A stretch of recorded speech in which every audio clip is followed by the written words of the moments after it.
I still had this pain. It's so much. I came to a point where I said, Gautam, either love yourself or fucking die. It just came to that point. It just couldn't take it. And my mind still didn't want to let that go. I still didn't want to have compassion for myself. It was still hard. When the heart's broken, it's the most open.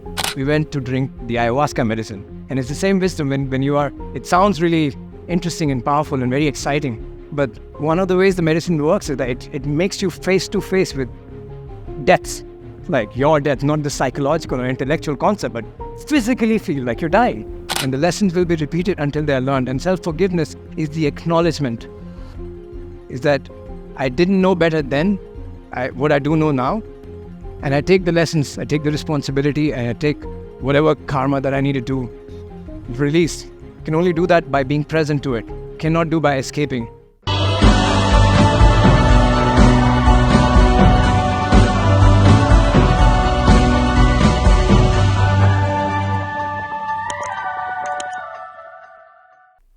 I thought about, what should I name this? Like this is a interesting stage that you guys are in. This is like the midpoint of the summit. Do you guys realize?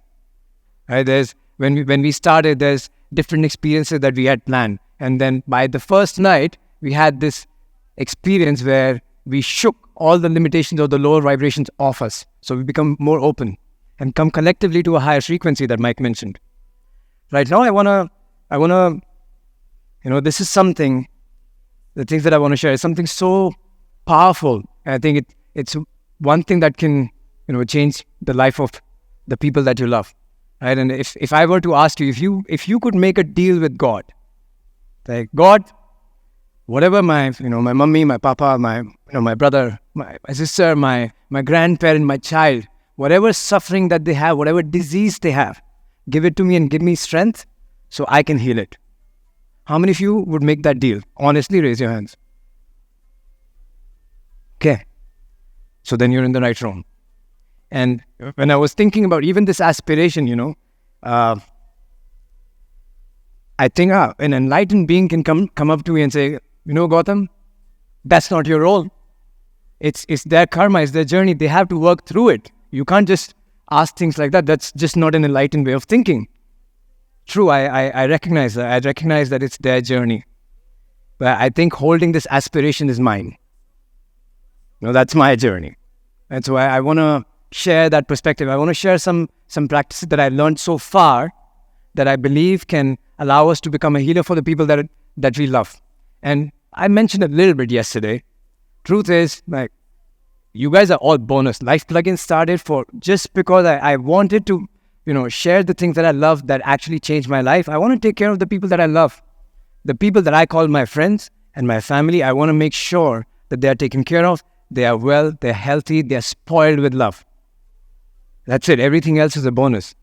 And this is the thing that, takes me to do a 10-day silent meditation retreat or take a 2-year degree in mindfulness or burn my skin voluntarily and put some frog poison from the Amazon. So because it can release some ancestral karmic energetic residue, or drink the ayahuasca medicine, or study longevity, or study whatever. It's all for that. It's for that aspiration. That's the reason. And then the paradox is that the more I study that, the more I hold that aspiration for the people that I love, the more I can be of service to every human being that I have the honor to teach, like yourself today. Right? And it's just that. But I want you to understand that's where it starts from. That's true. So that's what I want to share with you. Are you guys okay with that? Okay. I will start with this premise of querencia. In Spain, bullfighting is still a very big tradition. And does anybody know this term querencia, by the way, except the people who were in the group coaching with me? Even those guys don't remember. Oh, you remember? Okay. This is a very interesting concept, and it's a life or death situation for people. So when bullfighters are getting trained, they are specifically told, you have to make sure that the bull doesn't find its querencia in the ring. And querencia is a place that it's not particularly defined, but it's generally speaking the place where the bull's back is facing the wall, and the whole open space is in front of it, right? And it's somehow a spot in the ring somewhere where the bull can find all of his strength back. And it becomes almost fatalistic if the bullfighter, doesn't avoid for the bull to get there, right? So they have to keep on making the bull dance and keep on making them run away from querencia. So because if they find their strength, it's fatalistic, disastrous, right? And it's really a life and death. It's a game of life and death. Only one person leaves the ring. And the reason why I want to mention it is because this will be a specific concept that we will touch. Tomorrow, we'll be doing ice bath. How many of you are excited about that? Yeah. How many of you are honestly a bit nervous about that? Okay. And how many of you are absolutely terrified? Okay. If you guys are going first, you guys, we make note. We take snapshots. Don't worry. Even if you take your hands down very fast, we take note. Right? And there's tons of benefits of ice bath. Ronan will touch upon it. Mike will touch upon it. But the real reason, the real meta reason why we do ice bath is because when the moment, has anyone done ice bath who's not a repeat attendee? How many of you have done ice bath? Okay, all of you, raise your hands. Or cold shower, like cold below 10 degrees. One of the first thing that happens when we go into that freezing water, it's going to be a pool filled with 3,000 kilos of ice, just FYI. So the first thing that happens is that you go inside the pool and immediately you're like, oh no!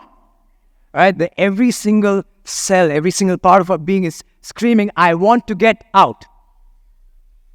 And the only way to stay inside the pool is so that if we can find our calm, if we can find our center, if we can find our querencia, that's the only way. And so the benefits, the longevity benefits, yes, your inflammation will go down. Yes, you'll sleep much better. Yes, it's one of the best things you can do for your fat loss. Yes, your depression will alleviate. A bunch of things will happen. But the real reason, the real juice is the spiritual muscle that you train.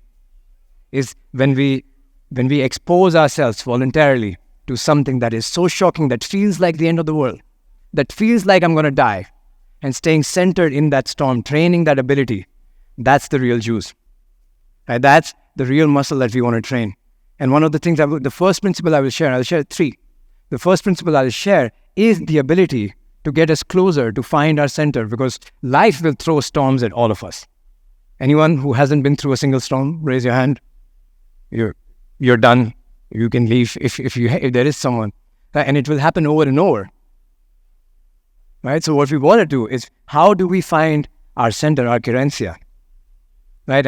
And so this is it's the same wisdom that shows up in life that can happen. It's the moment when, someone says you're fired, or you're in a relationship, you're in a very bad fight, right? And then you lose your center, you lose your calm, you do things you regret. And then how fast how effortlessly you can come back to your center, your true nature, determines the quality, how you will navigate through that storm. It's the same wisdom that, you studied. There's some people who teach sacred sexuality or tantra. It's the same wisdom you can cultivate there. Sacred sexuality, if you lose the touch with the present moment, you can very easily lose your sexual energy and you can't transmute it. It's the same wisdom you can apply when, a couple of months ago, we were at, Ronan, me and Vadim, we went to drink the ayahuasca medicine. And it's the same wisdom when you are, it sounds really interesting and powerful and very exciting, but one of the ways the medicine works is that it makes you face to face with deaths, like your death, not the psychological or intellectual concept, but physically feel like you're dying. And it's the same wisdom that gets cultivated there. I remember Ronan and I had a very hard night, very, very hard night there. And the thing that navigated me through was 1 second at a time, 1 moment at a time, 1 breath at a time. Each moment, just this moment. Same thing, the pain doesn't go away. Right? When you go into the pool, you find your calm, the cold water will still be cold water. Right? The pain will still be the pain. It doesn't disappear, the pain, but you relate with it differently. You relate with it from a deeper part of your being, which is our true Buddha nature. Right? So it's the idea of exposing ourselves voluntarily to annihilation. I want to share this quote by Pema Chodron. Have you guys heard of this book called When Things Fall Apart? Oftentimes it comes in people's life when they are going through extreme grief. That's when it gets recommended from people. And that's how I got recommended it like a while back. One of the things that the book says is only to the extent we expose ourselves to over and over to annihilation can that which is indestructible be found in us? And sometimes life will train this either way. This training is, we signed up all that curriculum already. There are things already in our curriculum that are waiting for us. We can also train them voluntarily. So when we talk about ice path, I wanted to start with that, is that whether it's ice path or every single breakthrough experience that we pick, whether it's a pool filled with ice, walking on fire, or, bending an iron rod with the most vulnerable part of your body by putting pressure on it, or walking on broken glass, or drinking the sacred medicines and facing your death. All of the breakthrough activities at LifePlugin. It's an invitation to voluntarily expose ourselves to what feels like the end of ourselves and to have the opportunity to find our center, to come back to our center and face that with a bit more wise place. I try. I am still learning the lesson that I'm teaching. I try. However, that's the thing that we are training here. Is that interesting? Yeah? And so when we talk about this, the Buddhist psychology speaks of this aspiration. This is resting in our true nature, our Buddha nature. And that's the first principle that I want to share with you. When we rest in our true nature, when we can rest in our center, what happens is when we are exposed to, let's say, difficult storms in our life, when that happens, we can draw from the wisdom. So when tomorrow you'll come out of the ice path, one of the things that will happen to you, you'll naturally have a sense of confidence that you didn't have before, 1 second later. Right? Because when that happens, then the same wisdom, it gets experientially trained in our physiology.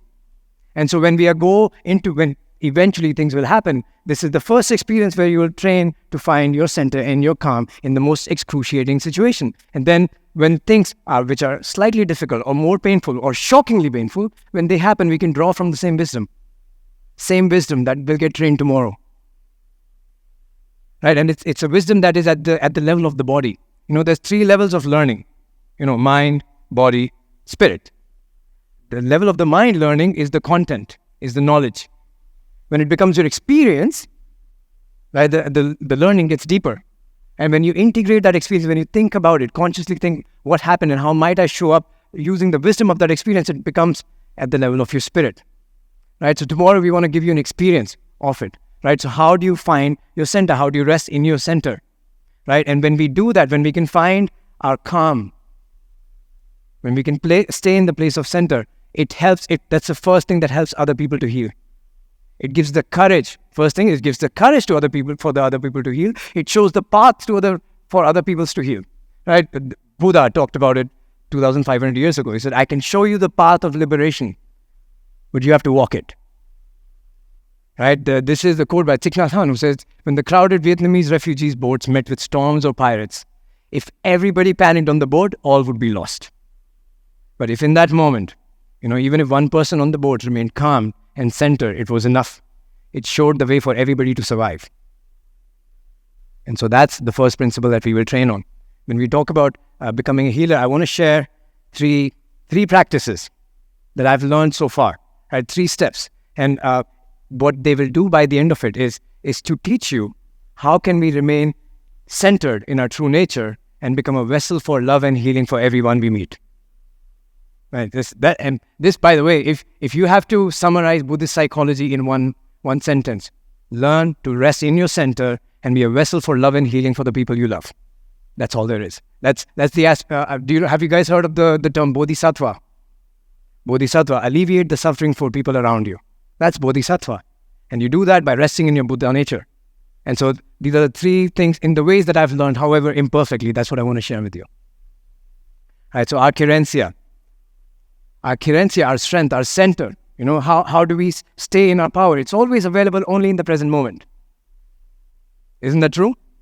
That when we are in the present moment, it's the present moment. It is eternal, and it's also very elusive. It also is a bit harder to stay in the present moment for us, right? Isn't it? Like it needs to be trained, and that's all of our journeys. What I want to talk about is one of the first ways we can train it is by steadying the mind with the breath. By how can I come to my present moment? And before we even start, I want to do a quick check, right? Breath, we spoke about yesterday with Mike, right? We can do conscious breathing. There's a conscious kind of breathing that we're doing. It's to practice presence. But the beautiful thing about breath is that it's always present. You don't have to remember to put a phone with the app to carry something to train your mind. It's always present. And another beautiful thing, it's always changing. When we are stressed, the breath is shallow. And when you relax, what happens? It's a bit different. Sometimes you have breath in only one nostril, sometimes only in the other. Right? There's different practices. It's always present, always changing. So it's a very good tool for us to use as an anchor to train the mind, as an anchor to come to the present moment, right? So we'll do a quick, about 2 minutes practice. And what I want you to do in those 2 minutes is, if your phones are not on flight, can you make them on flight? First thing.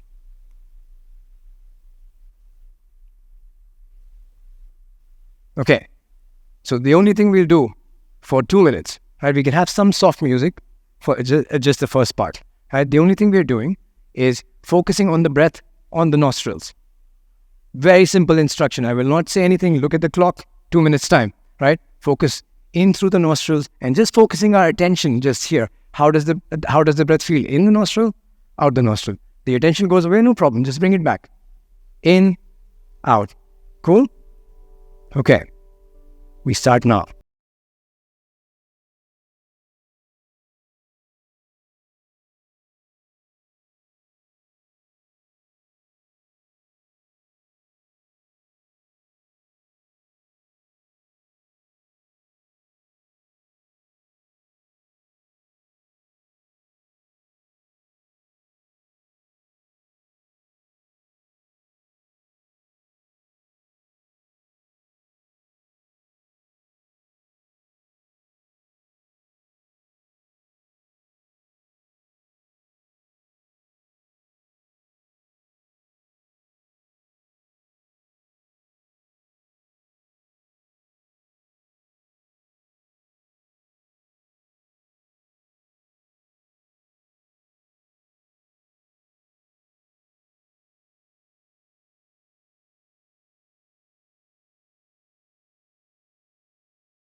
Okay. Come back. Fine. We have the music turned down. Okay. So question, how many of you had like a noticed mind drifting a little bit? Raise your hands. If you had mind drifting. How many of you found it very hard? Like I tried to focus on the breath and it's like very difficult. It's gone somewhere else. And I forgot to take care of my breath. Okay. By the way, if you raise your hands, try to raise your hands in a way that your neighbor knows if you took a shower today or not. So I can see. Okay? How many? So again, like the people who mind drifted too fast, too far and forgot the breath completely. Raise your hands. Okay, and how many of you was very easy to just stay anchored on the breath? Yeah. This is one of the things, thank you, one of the things that we cultivate with mindfulness. When I started training, the first thing I would sit like anybody done Vipassana here? Yeah. The similar hands are the ones who can stay longer to the breath, right? The first thing that they do when When you train on Vipassana, the first 3 days, 12 hours a day, sit, pay attention to what I just told you for 2 minutes. They do it for 12 hours. It's called Anapana meditation, right? I sat. 1, I'm here. I'm here. Gone. I'm living like a huge fantasy, beautiful dream. All like the people I love, I have to do these things. And then, I forgot about the breath. Back to the breath. I forgot about the breath. Why did I forget about the breath? That was a beautiful idea. Gone.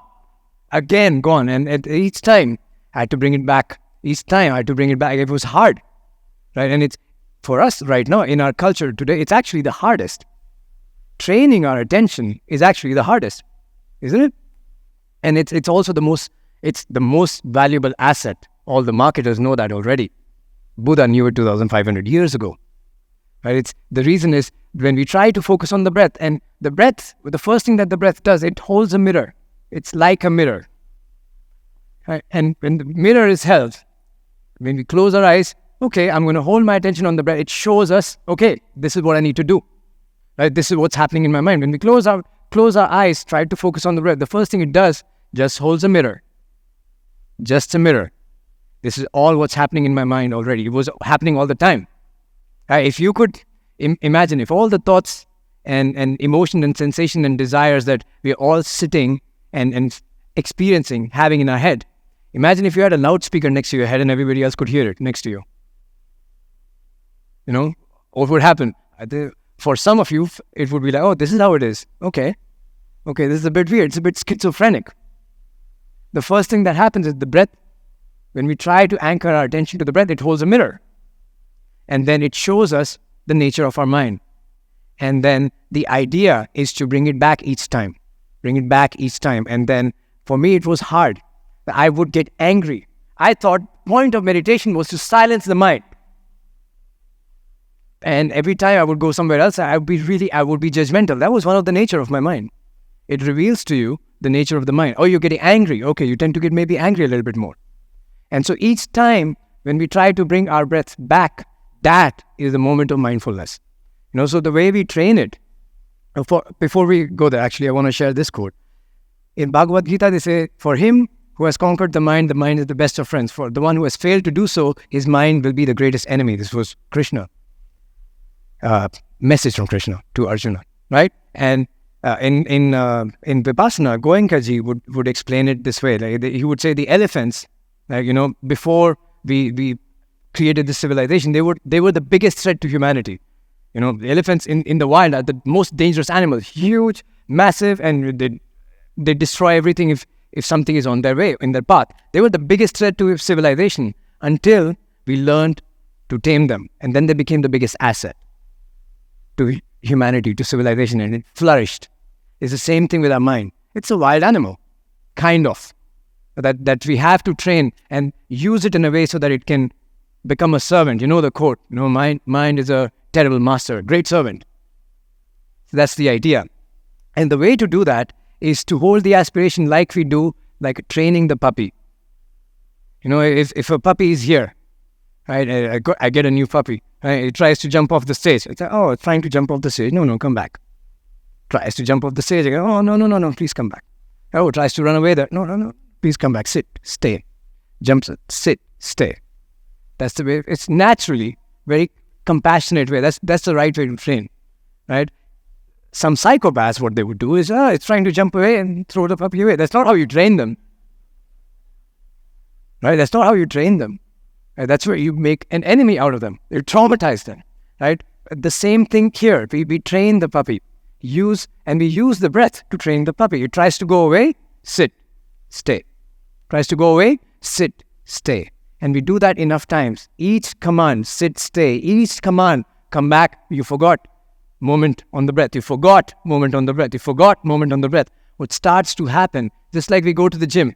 I want to lift like 100 kilos deadlift straight away. We'll break the back. We start with maybe 20 kilos, 30 kilos, 40 kilos. And each time we do it, the struggle remains. We're still struggling. Right? But if you keep on doing it, you maintain the level of struggle, there comes a point where you are in the gym and you're lifting 100 kilos. Right? The same thing happens here. Each time we come back to the present moment, even for a micro moment, Each time we bring it, there comes a point where we can expand that window for a fraction of a second to a few seconds to a few 10, 15 seconds at a time, and then longer. Right? So that's the aspiration to hold. The first thing we want to do, if we want to hold any aspiration to heal anyone, is to become so still that we can become just a loving reflection to for other people to see what they need to work on. That's the spiritual aspiration. And the work is on the self. Right? So when I want to invite you to cultivate the practice, the first one is to rest in occurrencia, and this practice will help you tomorrow. Ice bath. For those of you, this is the same practice that we spoke of, that we did together when we went to Rajasthan before doing our plant medicine ceremony. Same practice. When the storm feels like it's taking over, or as you just want to scream, sit, stay. Sit, stay. Like with the same love and compassion as we would to a puppy that we love. Right? So we'll do the practice again. Would you guys be open? Okay. So this time, no music. Whatever distraction, invite the distraction in. The mind will not be silenced. Right? It will go away, and we just need to bring it back. The mindfulness is in bringing it back. If it goes, celebrate it. I'm just training it. Each time is a repetition. And what I want you to do is not to do any type of breathing. So even that, or even the alternate nostril breathing, no. Whatever is present, whichever form the breath is present, I want to stay with that. What we're training is whatever is present, I'm here. Because the mindset, oftentimes the mindfulness thing, it's not very clear that I'm doing this practice, but the result is different. The practice is whatever is present, I'm going to stay here. The result is that when we show up in life, anything pleasant or anything unpleasant shows up, we say, this too. This too. This too. Radical acceptance of everything that is, whichever way it is. Not changing. Whatever is present, I'm going to stay with you. I try to run away, I come back. If we don't cultivate that, then what happens? We develop numbing behaviors, escaping behaviors, and those are the things that manifest in sometimes negative spirals, right? Whether it's Instagram scrolling or for smoking for some, for drinking for some, substances for some, whatever kind of addiction. It's because sometimes the present moment is hard, but it's this is the muscle that gets strained. This simple practice gets manifested and shows up in for us to show up in life from a bit more wise place. Okay, so no changing of the breath, just whatever is present, I'm staying with the breath. Out, right? Focusing on the nostrils. And as you do, one of the things that you'll start noticing, right, is that the quality of the in-breath is slightly different from the quality of out-breath. Right? It's a bit cooler on the nostrils when you inhale. It's a bit warmer on the exhale in the nostrils. You might start feeling some sensation on the top of your lip, right? Because when you're breathing in, some cool air comes out. The more we become present to it, the more it starts to become alive. And what we want to do, this time we do about 5 minutes, absolute silence. Distraction comes, great. Comes back. It's the sit, stays the moment of mindfulness. Cool? Are you guys ready? Okay, let's do it. We start now.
Okay. Thank you.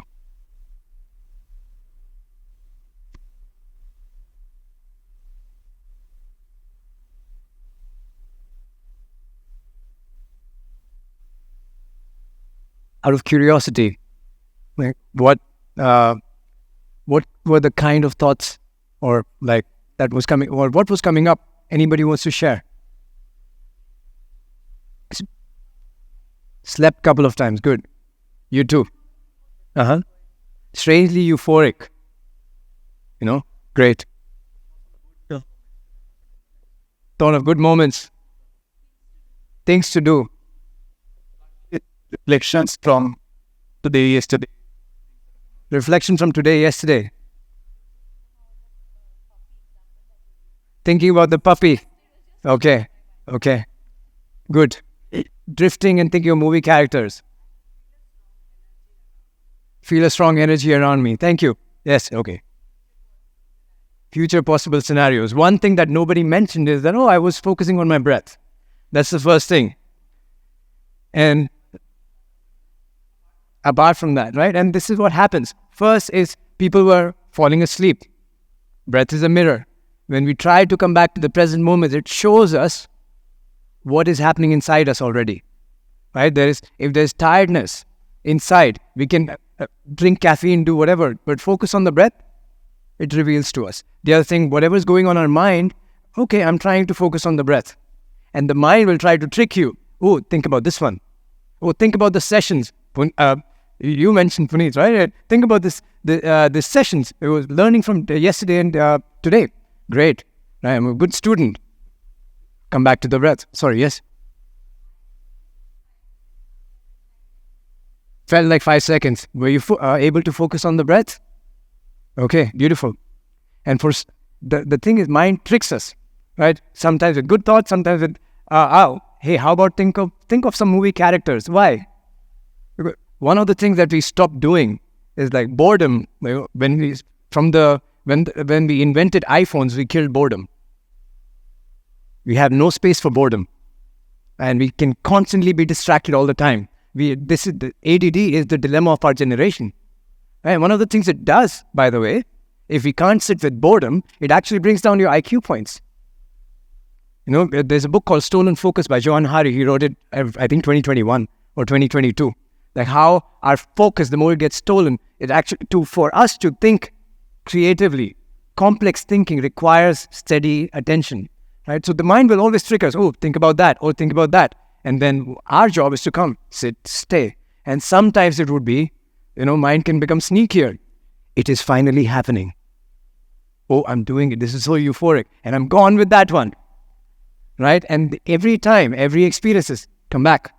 And when we start to do that, the more we do it, what we're trying to do with each small act of bringing it back, what we are eventually learning experientially is that it's an experience and I'm distant from it. It's an experience and I'm distant from it. So I'm not flowing in the river and I'm just going by with whatever's taking me, whatever current is taking me. I'm actually sitting here by the bank and the river is flowing. I see that fish, I see that stone, I see that thing, I see that emotion, I see that desire.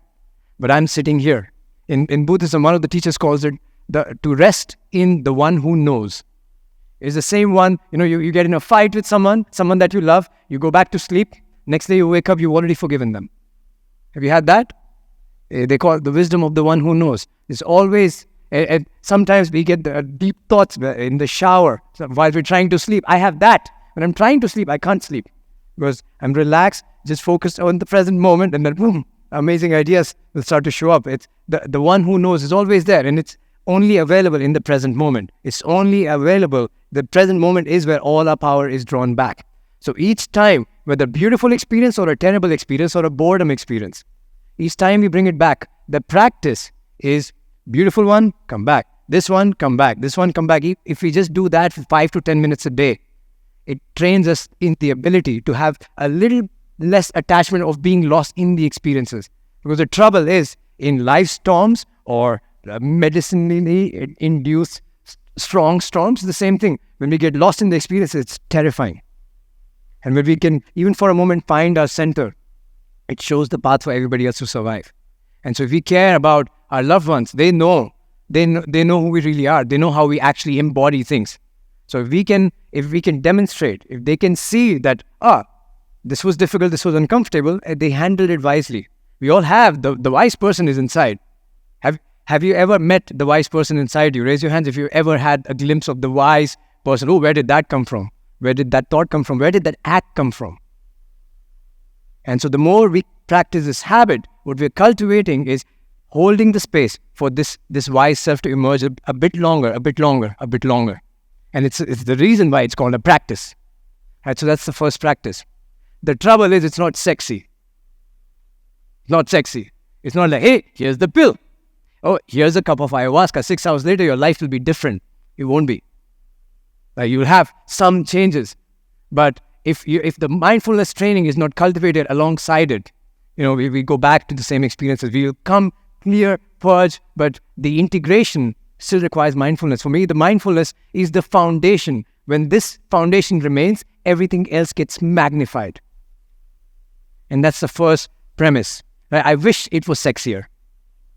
I wish it was cooler than just sitting with the breath and not be bored, not be distracted. But that's the path. And it's the one that, it's not mine. It's been trained for 2,500 years. Just sit, stay. 12 hours, sit, stay. That's the first one. The second, are you guys good with that? Still a bit sleepy? For the rest of the session, I want you guys to wake up. So how about you give the partner to the left and to the right, just to them, give them a hug and then sit down. How about we do that? Yeah? 1, 2, 3, go.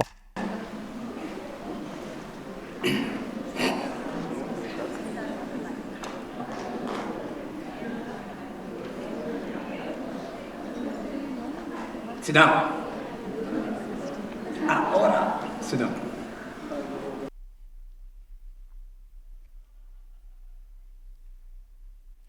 The other thing that happens as we cultivate this practice more and more is that we start seeing that that's the nature of the mind, and not the nature of my mind, the nature of the mind. And we start having naturally a bit more compassion for ourselves.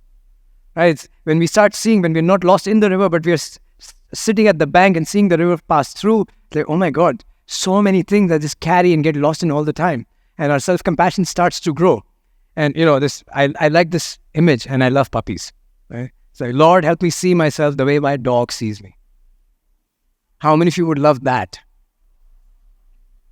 How many of you have that? Okay. I didn't have that. Right? And I think different life experiences teaches us in a different way. And this was mine. Right? So the deepest journey of my self-compassion started like about a year ago. A year and a few weeks ago. March 21st, 2022. I received an email from Celia, my ex-wife. And so 3 weeks before, so say March 7th or something, we were in Paris. We had signed a lease for our apartment in Paris. I came back to Barcelona to move all my stuff. And the last thing I met her, she told me, the way you love me and care for me, I've never even heard of these examples. And 3 weeks later, I come back home, Barcelona, try to take all my stuff back. I receive an email, want to separate. And with now, I'm in a bad state, but can't talk about it. But it's a final decision. No more conversations. I had no idea. This was one of the most shocking, the most pain I've ever experienced. No competition. None. And, Vadim and Ronan were there, of course. The moment I received the email, I told Vadim. He came over, he said, you're coming, staying in my apartment from that moment. Roland took the next flight out from Estonia, flew to Barcelona the next flight. So they saved my life in many ways. What happened was that a couple of weeks or months later, I think maybe a month or so later, I started letting some people know. And someone that I knew, not a friend, but he asked me like, hey Gautam, how come someone like you, who's so, immersed in personal growth, can let that happen to you? And that hurt. Not because he said it, but because that's what I said to myself. And there's something there. Huh? It's nobody can hurt us if we don't put the triggers on our own self. When we say, hey, don't press my buttons. Don't press my buttons. You know why people press your buttons? Because you put them there. And that becomes an opportunity to heal. Okay, that's the wound I had. And I realized it was really bad. Now hindsight is 2020. I have a clear vision. It was when I got that news, and I was holding this, trying to keep myself together. And I still did LifePlugin Summit without anybody knowing. 3 weeks after was the summit last year, same time. And there came a point where I realized that I would, beat myself up over and over and over and over. And I realized that I had this deep-rooted belief, which I'm still working with, is that I'm a bad person. Is that if someone I love, or if I'm in an interaction and it doesn't go pleasantly, I blame it upon myself. If someone I care about, if they suffer, I blame it upon myself. How could I let that happen? And this time the pain was so much that I was trying to find reasons, but I couldn't. I was trying to find reasons. How do I blame myself? How is it my fault? I couldn't find it. And it was so strong. The rational mind was just the rational thinking was not available. How, her history of clinical depression, a bunch of stuff that was happening there. I could have keep my mind sane. It couldn't. It came to a point where the pain was so much, and I wanted to find the blame, that I started thinking horrific thoughts. Like, did I cheat on her and I forgot about it? Then it got worse. Thought, did I cheat on her with her sister and I forgot about it? And even that's not horrible. What's horrible is I so wanted to find the blame that when I had these thoughts, my mind created images as if they were true. And I thought I was losing my mind. And then it came to a point where the pain became so much, I just couldn't handle it. The first time in my life, I reached my edge. Now, I'm a very positive person, genetically blessed, I think, or my parents. Very positive, happy, generally. The first time I came to the point where I said, okay, you know what, I think it's time to go. And when I had that thought, it's time to just, it's to die. And I had that, and there's a still small part of me that was awake, let's say, and I knew that for guys, by the way, it's more dangerous, this thought, for guys than for girls. We are biologically wired different, and we testosterone-driven beings. They act on the impulse way faster than women. So, and I knew that, and I went to Ronan. He was with me at LifePlugin Summit when I had that, and they just held me. Ronan and Madin, they held me with love, with dignity, and I remember a couple of weeks back, I still had this pain. It's so much. I came to a point where I said, Gautam, either love yourself or fucking die. It just came to that point. It just couldn't take it. And my mind still didn't want to let that go. I still didn't want to have compassion for myself. It was still hard. When the heart's broken, it's the most open. Through some grace, there was a moment where somehow it came to me, and I was just being pressed with this fire over and over again. One day, alone in my apartment, I was there, and I realized I've been treating myself like this my whole life. To find the blame for myself, beat myself up, and just blame myself, just hurt myself. I came, and I was in tears, of course, and I was in tears every day. And I was still hating myself. I saw myself in the mirror, hated my face with tears, and I just apologized to myself for the first time. For never giving myself the compassion, always to others. And I saw how it added value to me, pushed me, helped me grow, where it treated so much suffering. And the only person I didn't hold really compassion for was myself.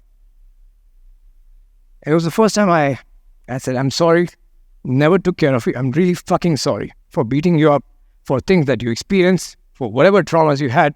This is not right. And that was the beginning of the greatest healing journey of my life, let's say, so far.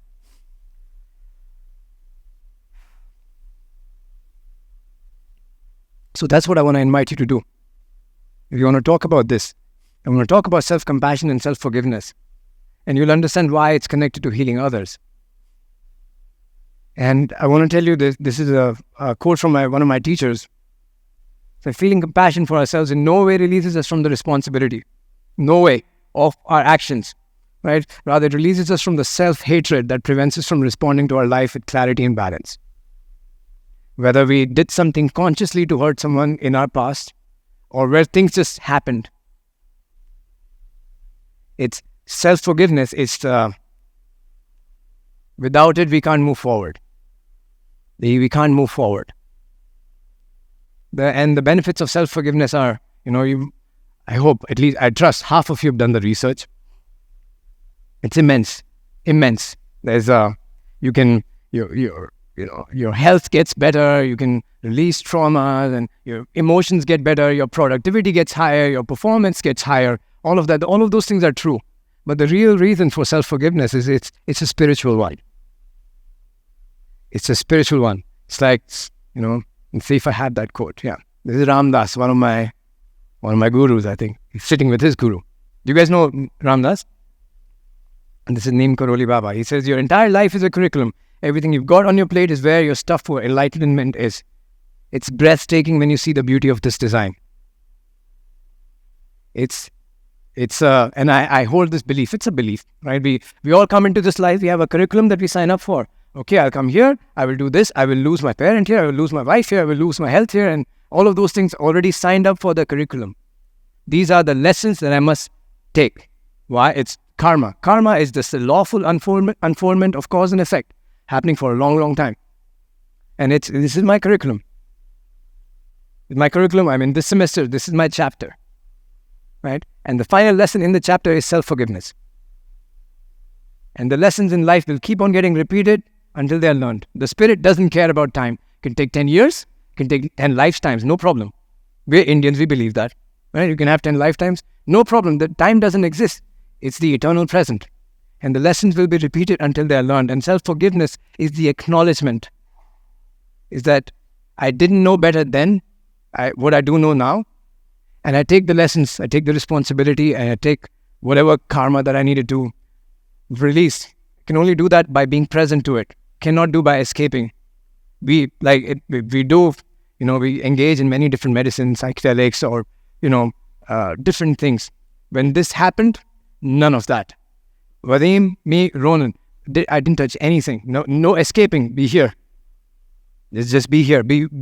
Every single day, they would ask me the question, what's present right now? Every single day. And it's self-forgiveness is the acknowledgement. I didn't know better than what I do know now. And that's the last lesson. And until we learn this lesson, we cannot graduate. We cannot graduate. And no problem. It will keep on repeating. Isn't that the message in Bhagavad Gita? The characters will keep on changing, but the story remains. Story remains. That's our journey. And that's why we came here to learn. And so self-forgiveness is the final lesson. How many of you, it doesn't even have to be something that you did. We hurt someone consciously or in our lower state of mind. I have. That's it. And then sometimes things just happen. Things just happen. This is why when I mentioned the book by Pema Chodron, When Things Fall Apart, people experience when they're going through something, when they're grieving something. People lose someone that they love, someone passes away, and then they blame themselves for it. And how many of you have had something happen to you, or you did something that you haven't forgiven yourself for? And how long will it take? How long are you planning? And for me, this was a training. Hey, Gautam, here it is. Right? And thankfully, because of the loving beings around me and my training, it came in my life at the right time with mindfulness. I was studying it for 2 years at that time. And so we want to talk about that. And the reason why we don't do that, there's another concept in Buddhism. When bad things happen, we blame it. We tend to blame ourselves, right? There's in Buddhism, it's called the second arrow. First, because we live in a culture, we live in the world where we believe, the Western personal growth idea, I grew up in that. That's where my personal growth journey started. I'm a conscious creator of my life. Every single thing I have in my life, I manifest it. When things are good, good. When things are bad, your fault.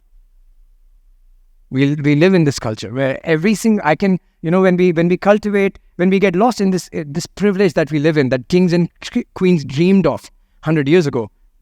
We get hot, AC on, cold, heater on. If I get hungry, I will get hungry 30 minutes later without breaking eye contact with you. I can order something online, and by the time I'm hungry, the food will be in front of me. That's the world we live in. So we live, it's the greatest gift of our generation and the greatest curse, because when things really fall apart, we don't know how to handle them. Because what button do I press now? And so we live in this culture, and then what happens is when really shocking things happen, first is bad stuff happen. Then is that we feel bad because something bad happened as if it was not supposed to. And that's the second arrow. And it's getting harder and harder. And we keep on hitting ourselves with the second arrow. The person shooting the arrow is also, I realize in my case, was at least myself. Thank you. He's saying things are happening to us. It is our ego who thinks it's good or bad or feels bad about it. Okay. It is our ego that is saying that we are doing it, but things are happening to us, good or bad. Lawful unfoldment of cause and effect, karma. This is the lesson that spirit needs to learn. And so what I want to do here is I want to tell you the connection between self-forgiveness and healing others. What is the connection? The connection is we can only truly treat somebody else the way we truly treat ourselves. Everything else is a mask, and I'm a fucking genius at wearing those masks. I still am. I think I'm still getting used to releasing them. The biggest bullies, why are they such amazing bullies? I don't know somebody, if you know, like people who would bully someone, because they bully themselves. If someone who is judgmental to others is because they're judgmental to themselves. If someone is very hard to forgive somebody else, is because they're very hard to forgive themselves. We can only truly give something to others that we give to ourselves. When the moment of truth that comes out. And so when we are trying to think, how do I give love, give compassion, give healing to others, we can only give it to others what we give to ourselves first. And that's the real connection.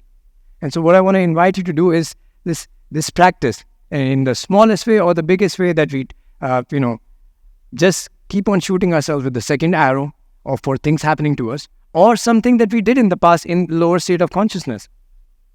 We've done, a lot of us, I would say. It's likely we hurt someone by accident. And they've forgiven us, but we haven't. Anyone? Like somebody else has forgiven me, but I couldn't so far fully. Anyone? And so, how long do we want to wait? Because hey, there's many more lessons in this curriculum.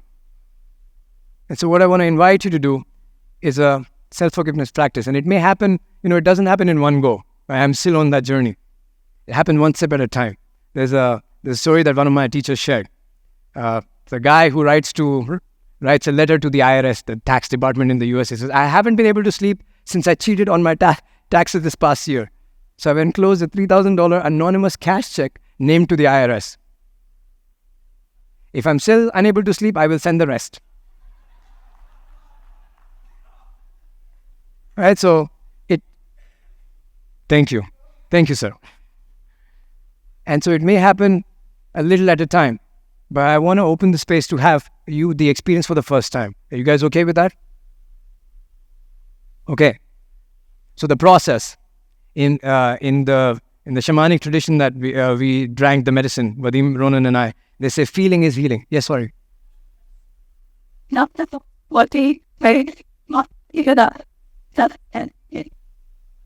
Same process, yes. But I want to focus on self-forgiveness. But yeah, exactly the same process for forgiving others. Okay, so in the medicine, what they say is feeling is healing. So when something shocking happens, it's like stuck emotions are inside us. They get stored in our subconscious. When we experience trauma in any form, it gets stored in our subconscious. So the first thing, either life or shocking experiences or experiences of grief or the medicine, what it does, it brings that back up. So when you're feeling it, and if you get lost in the storm, you're gone. But if you're feeling it and you realize feeling is healing, those emotions are coming up and they're going to get released. They come up and they get released.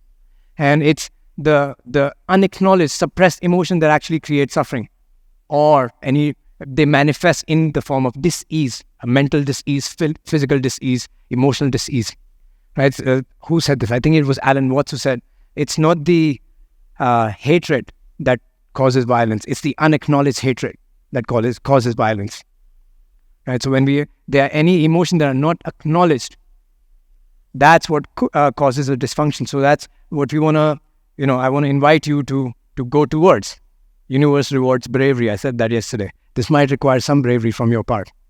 Okay, so what I want to invite you to think about is one moment that, where in the lower state of consciousness, in the past, I thought about while I was putting these slides together last night, the reason why I couldn't sleep with him yesterday until 3 a.m. is because something that came up to me was I did something when I was 13 years old.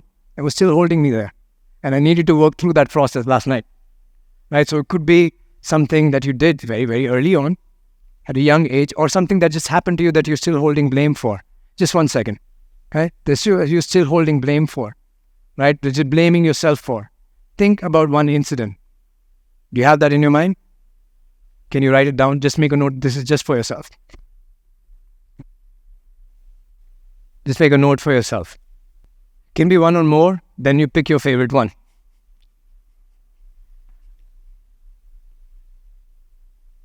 I would say pick the strongest one. Raise your hands if you still need time. Okay, another 30 seconds.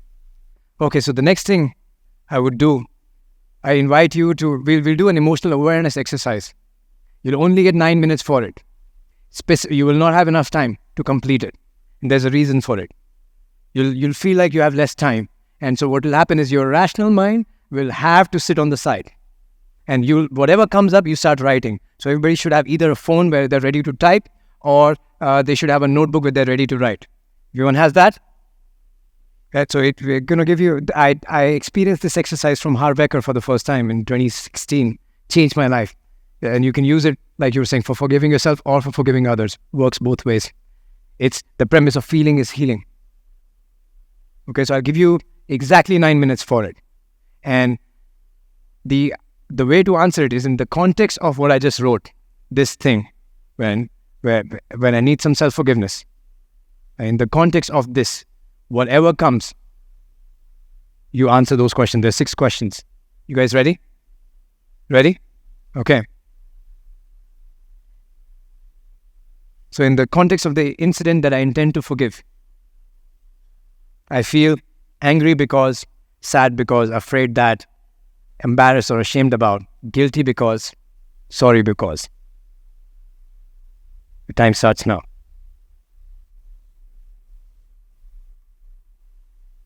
Now you can play music.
Hello? Well, thank you for participating in this one. So, for some, it's easy. For some, it's hard. I see both. Wherever you guys are, congratulations. About to graduate. Or you take a step forward at least. It's my hope. I'm thinking. We do a sharing, not group sharing. But without moving, turn to the partner to your left or your right. Find one partner. Find one partner. And what we share is not the incident, no context, just these 6 questions, no more than 90 seconds. I will ask you to switch, try your best to listen to me, and then you switch the partner. Now, this may happen. What I want to tell you to do, and this is the best thing to do when you're going out, if you're a coach or someone, seeing somebody else going through some pain. If some emotions come up, you don't stop it. You don't say anything. You give them the gift of your presence. You listen, don't even nod, no try, and see how much it happens. How much the desire to stop it. I mentioned yesterday, the butterfly trying to come off the cocoon. Hold that intention, right? Give the gift of presence. We do 90 seconds each. Find a partner next to you. Maybe some odd people who will not be there, who will not have a partner. Those are the ones stand up and find each other, okay? Otherwise, find the partner next to you so it's easier.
Okay, that's wrapping up.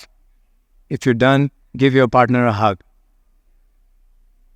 Give your partner a hug, and then the other partner goes. Thank you. Thank you for participating too, and to whatever level you went, however far you went, and whatever depths you touched, I congratulate you. I see, some people went really far. Some people touched something very deep, and I honor that. I'm very happy for you. To the best of your ability, whatever you did. One of the best things is, I don't know the connection here.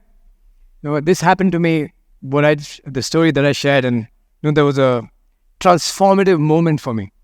That moment when I was standing in front of the mirror, something lifted off my chest that day. Still there, I'm paying my checks from time to time. But I don't know what the connection is, right? But the last 1 year has also been the most expansive year of my life by every standard. Personally, emotionally, physically, financially, meeting intimate connection-wise, just in every single possible way has been like there's a sense of ease that has showed up. And I don't know, I can't scientifically pinpoint at that what is the reason. But it does feel like there's a big foot off the brake that went off. So I hope that happens for you too. One of the things that I would invite you to do, to think about after this, is a decision. Yesterday I spoke of a decision, not a desire. Not a decision to love myself, not a desire to love myself, but a decision. I hope, but if you have to come to that point, you do come to that point. But my hope is that you don't come to that point where you have to ask yourself, love yourself or die now. But in moments like that, a decision comes up. It becomes very clear. So think of what that decision could be. If it's not there clear in your mind, no problem. But by the time you leave this hall, another 20 minutes or so, that's the decision you're walking out with. And the last thing I want to, this is something, it's like a 1 minute, just simple practice. We can actually, are you guys okay to do like about a 90-second practice, like a meditation practice with me? Are you guys okay with that? Okay. Are you okay to just sit comfortably, close your eyes?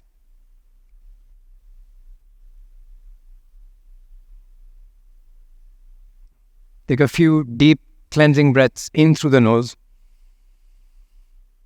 and out.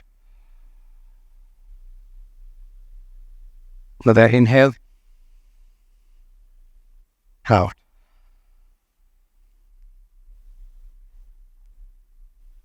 Relax into the present moment.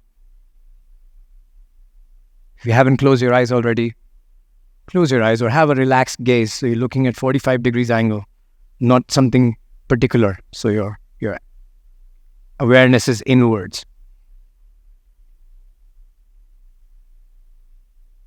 Now bring to mind your younger child self. Could be whatever age, whatever pops first, bring that in. See the innocence and purity in their face.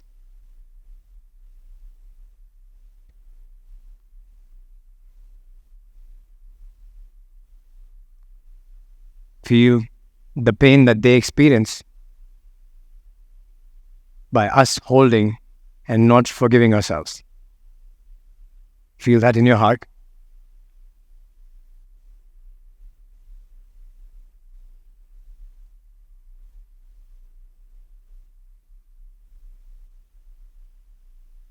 And just say to them gently,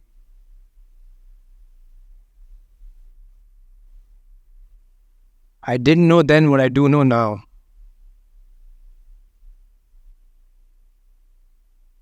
I'm sorry for treating you the way I did.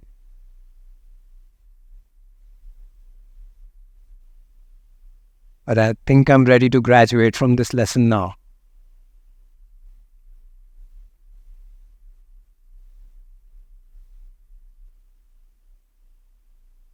I really love you.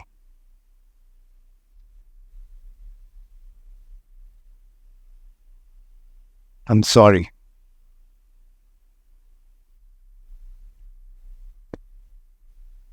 To the extent that you're able, please forgive me.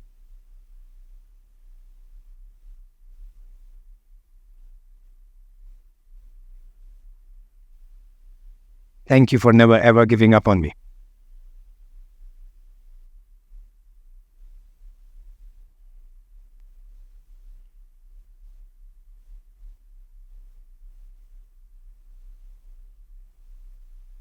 I got you now.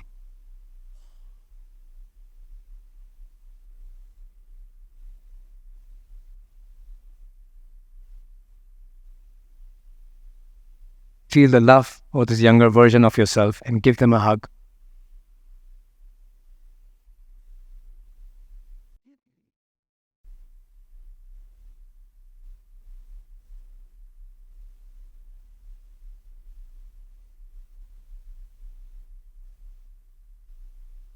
That's it.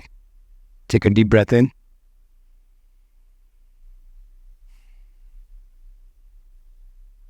And out. When you're ready, you may open your eyes.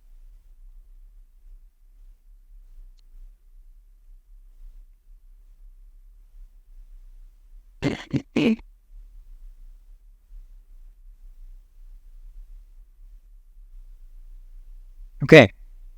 Now, the final lesson is actually the sweet one. It's the sweetest one. And it's always kept in the sweetness comes in the end.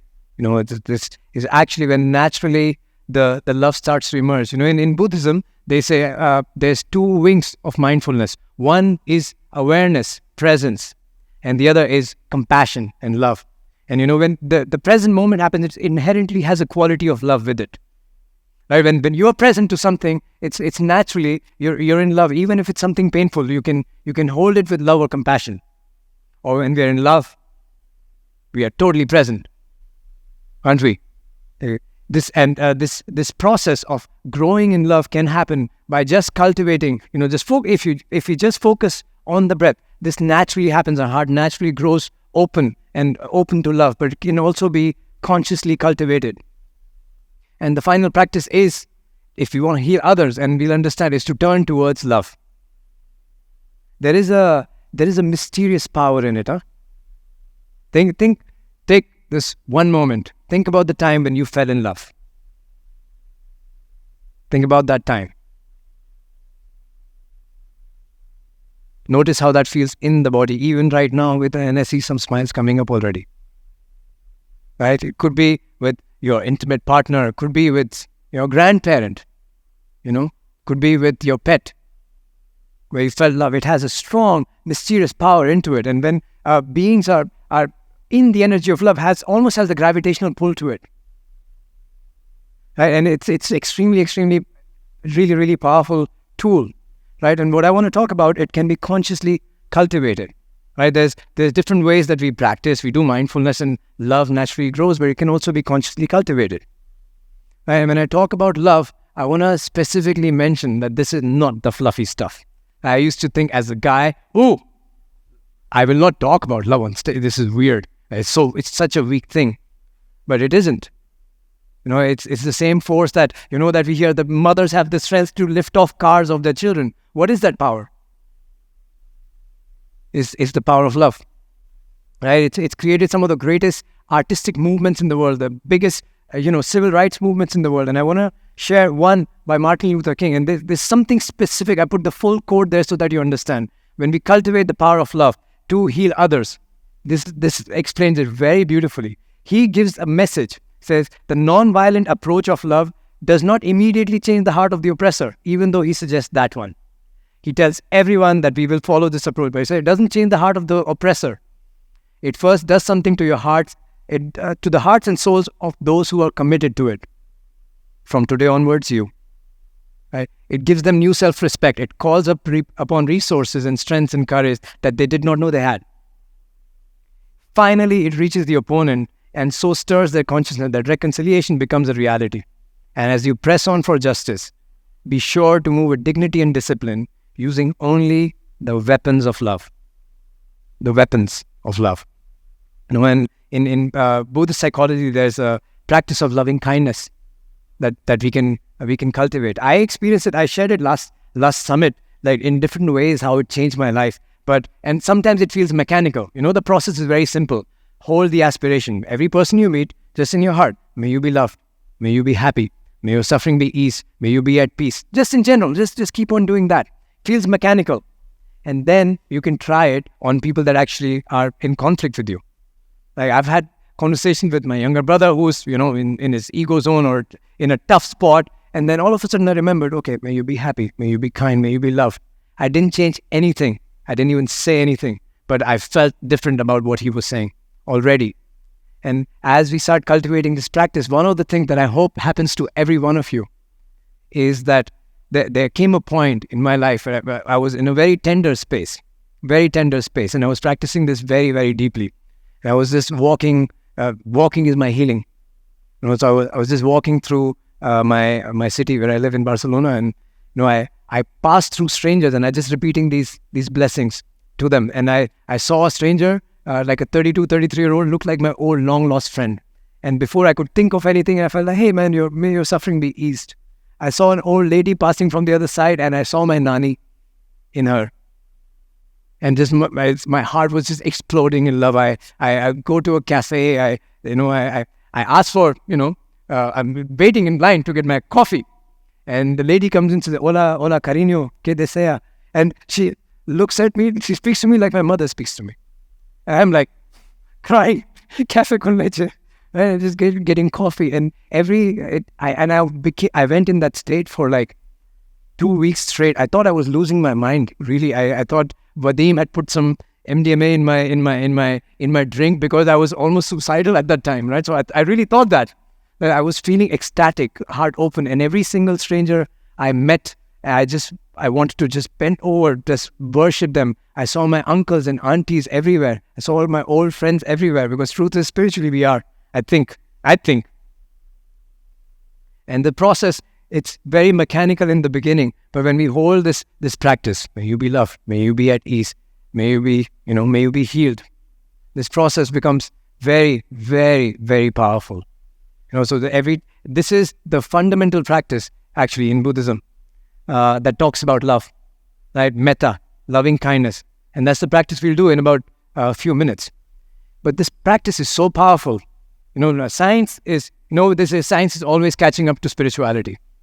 Always, right? So this is what the neuroscience has now found, like micro moments of love.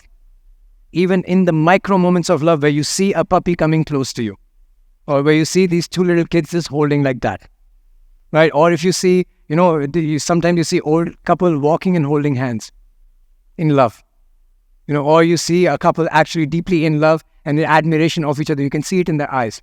Even when you see it, when you witness it, something happens within. Even the neuroscientists now call it the micro moments of love. And they measure it now that your heart rate variability goes up, your resting heart rate goes down, and all the markers of human longevity, they start to flourish. They call it moments of human flourishing. And so when we talk about love and healing, they're basically the same thing.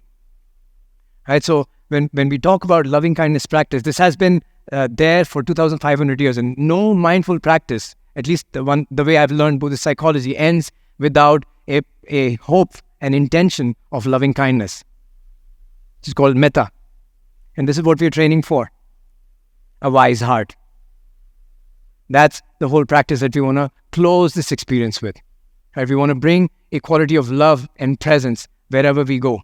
Become the vessel of love and healing. It's called metta, loving kindness in Pali, Nepali, right? Pali language. It's called metta. There's a list that I share every time, and I find this list very beautiful.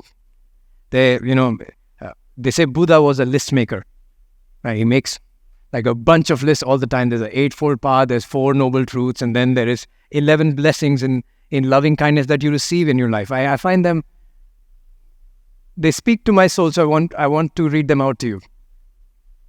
First one, your dreams become sweeter, you fall asleep more easily as you grow in kindness and wake up contented. Your health gets better, your body feels better. This science confirms it by now.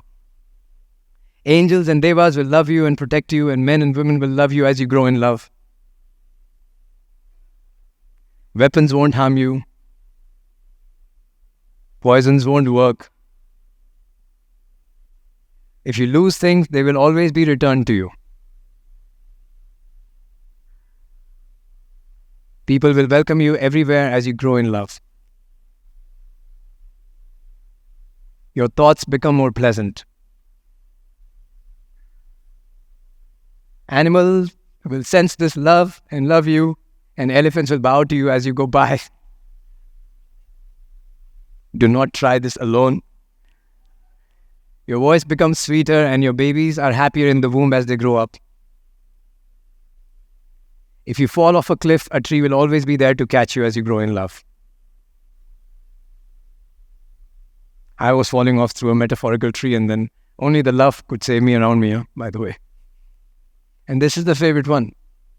Your life becomes serene, and you will see beings of light, the Buddhas and Buddha nature in every being you meet. Because as you grow in love, you're connected to the web of love around you.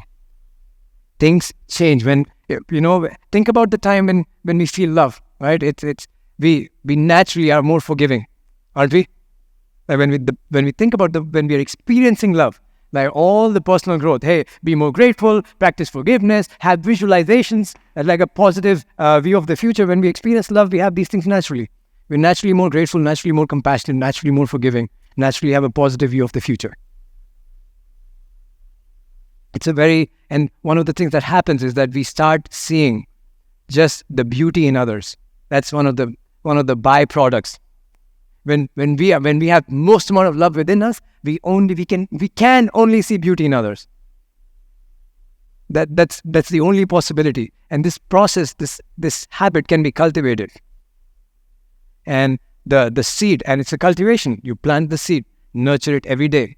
Nurturing might seem like you're sitting in a plane with a difficult passenger, and you just, okay, may you be loved, may you be happy. And even if it's forced, you don't have to always say, may you be happy. You can be like, may you be happy, and it still works.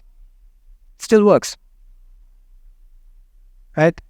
Start wherever you can. I'm telling you, it works.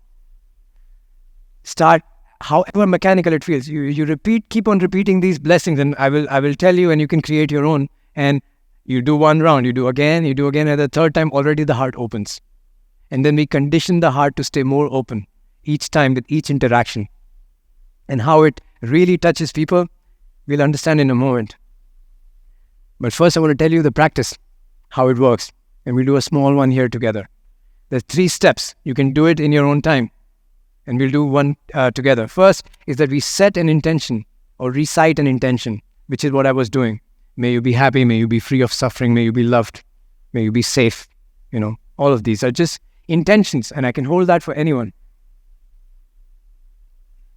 And then we envision the other person that we're holding this intention for to receive it. And the last one is the invitation for this love to grow further and further and further, as much as we can. And these are the 3 simple practices. And then the more we give love, the more it starts to grow. And we will see that. What I want to do, the first thing is that you start where it's easy. You don't go straight away to the person that you hate the most. You can. But start where it's very easy. For me, it's my nanny. She looks at me, and like one look from her, and then there is nothing to be healed in me. It's like that. It's like that. So every time I go into my loving kindness practice, that's the first person who comes to me. So whatever comes to you, we'll start with that process. Right? So I'll guide you through a small meditation where we practice metta together. Are you guys okay? Yeah? Are you guys ready? Okay. So you can put your notebooks down. Get comfortable.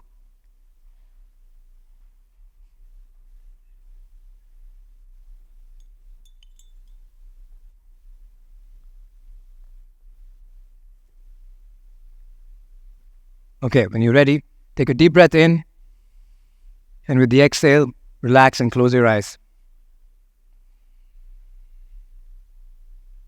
A deep breath in through the nose and out.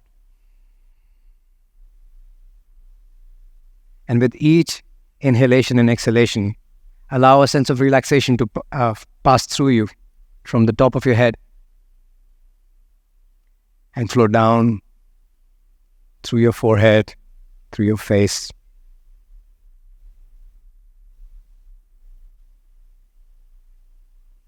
You flow down back through your neck and shoulders, down through your arms.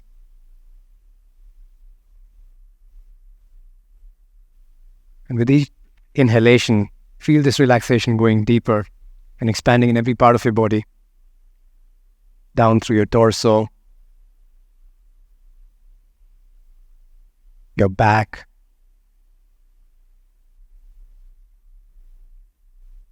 through your hips,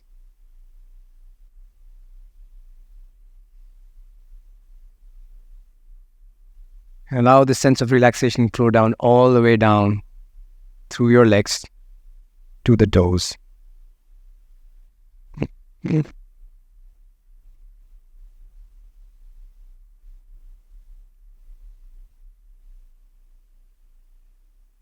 And as you allow this relaxation and presence,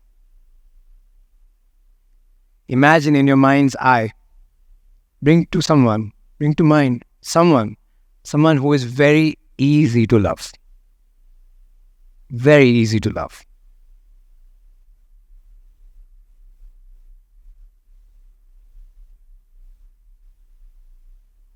See them come in front of you.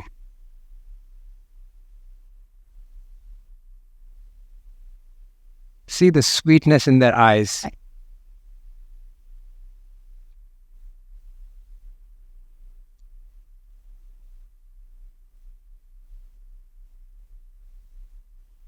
Feel the tenderness of their heart.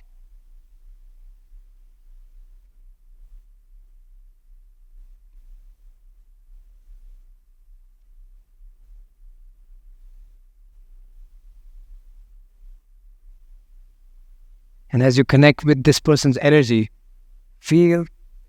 become intimate with all their discomforts, their challenges, something that they might be working through. Just become intimately connected with it.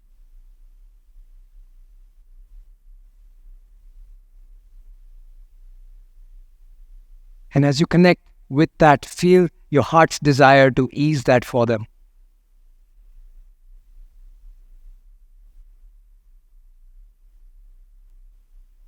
And as you feel the love grow in your heart for this being that you love so much,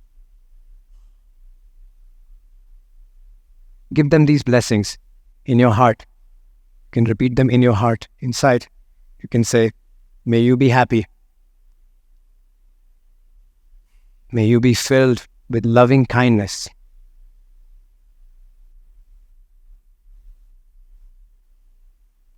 May you be free from all of your suffering.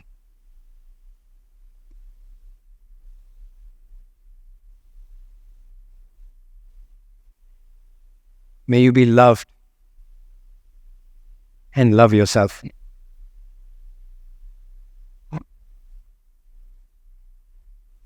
May you experience real peace and harmony.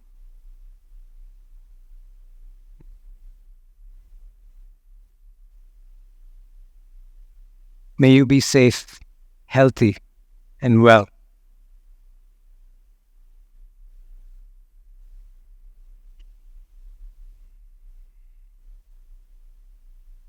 May you joyfully fulfill your purpose.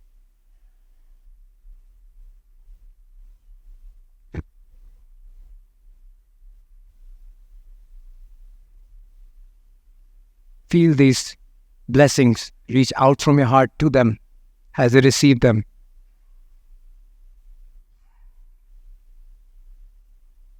Feel the smile on their face.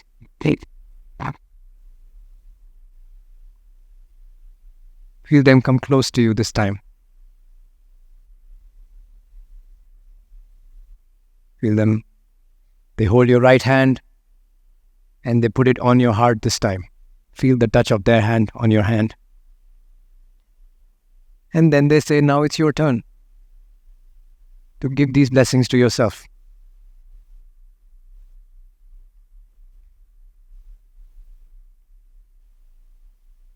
And you offer the same blessing to yourself. May I be happy.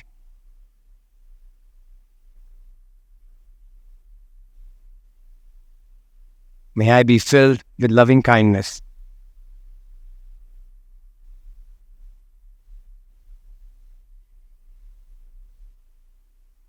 May I be free from all of my suffering.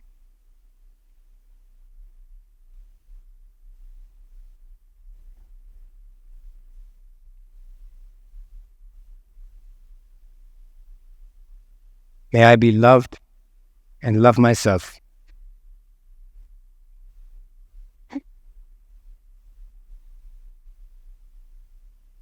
May I experience real peace and harmony.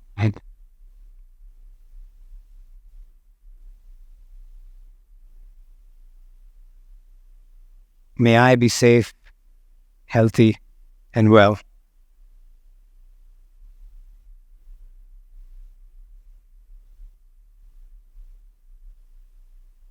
May I joyfully fulfill my purpose.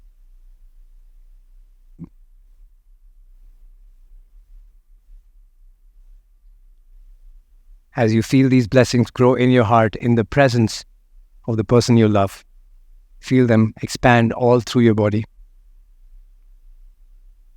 Expand to every single corner, every single cell of your body. And feel this energy expand out of you. Reach out to this room, to this country. Expand further and further and further until it covers the whole planet.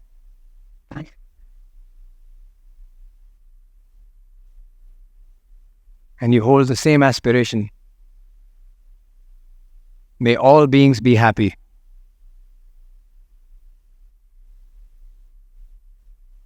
May all beings be filled with loving kindness.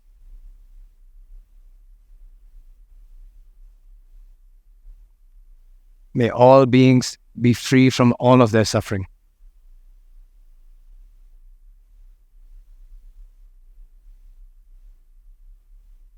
May all beings be loved and love themselves.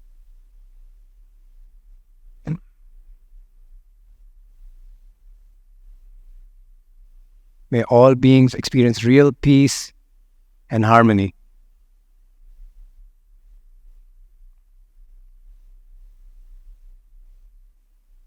May all beings everywhere be safe, healthy, and well.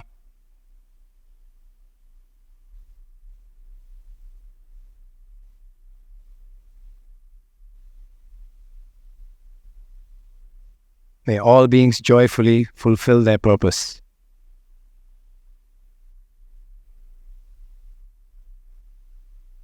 May it be so. Aho.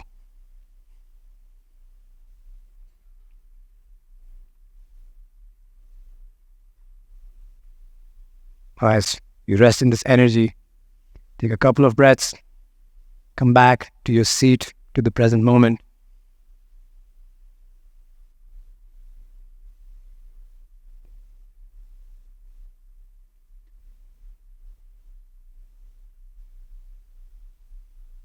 When you're ready, you can open your eyes.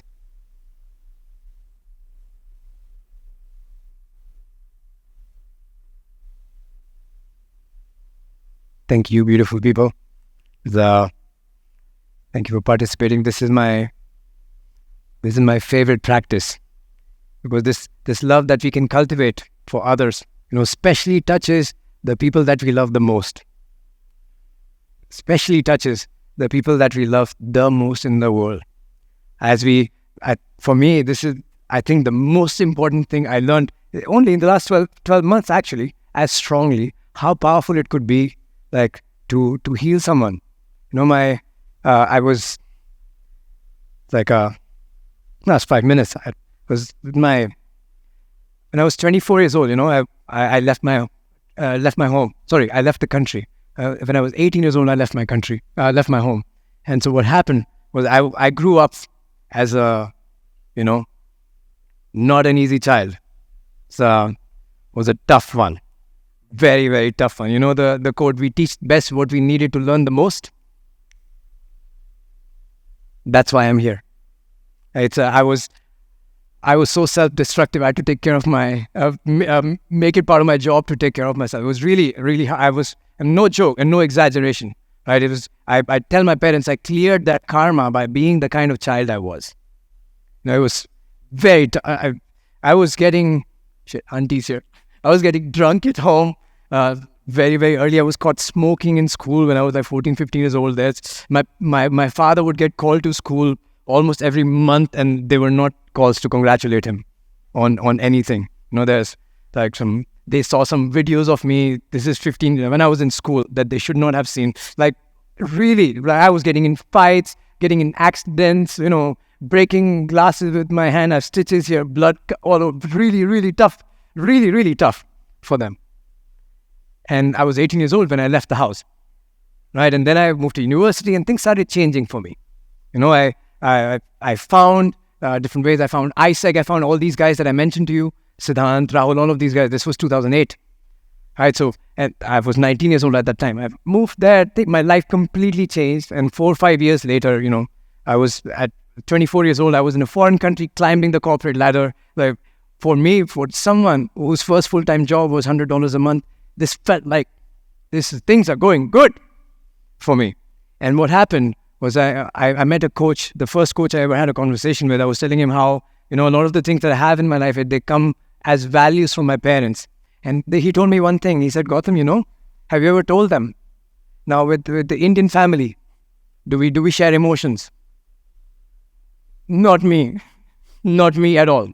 Right? So I said, yeah, but I never shared. He said, Gautam, by the time we're 21 years old, 95% of the time we spend with our parents is already gone. That hit me very hard. I don't know why. Because what I thought when I was growing up, I told you yesterday, my father, he thought he failed.